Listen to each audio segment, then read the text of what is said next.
তো hello guys, আজ আমি তোমাদের সামনে একটা নতুন রকমের রেসিপি নিয়ে চলে এসেছি। আজ আমি লেডিস ফিঙ্গার রান্না করে দেখো।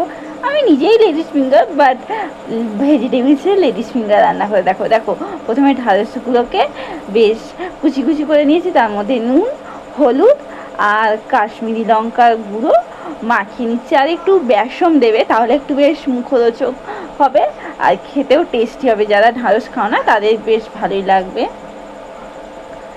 তারপরে এবার একটা মশলা তৈরি করে নেব। দেখো, আমি ওই মশলাটার মধ্যে পোস্ত, মগজদানা, টমেটো আর কাঁচা লঙ্কা দিয়ে দিয়েছি। আর একটা কড়াইয়ের মধ্যে ওই ঢ্যাঁড়সগুলো ভেজে নিয়েছি হালকা হালকা করে। তারপর ওই কড়াইতে ওই একটুখানি জিরে ফোড়ন দিয়ে আর একটু তেল দিয়ে ওই যে মশলাটা তৈরি করেছিলাম ওই মশলাটা দিয়ে দিচ্ছি। তারপরে ওই ধনে গুঁড়ো, জিরে গুঁড়ো দিয়ে দিচ্ছি আর চিনিও দিয়ে দেবো একটু। তারপর ঢ্যাঁড়সগুলো দিয়ে দিলাম। দেখো, আমাদের ঢ্যাঁড়স তৈরি।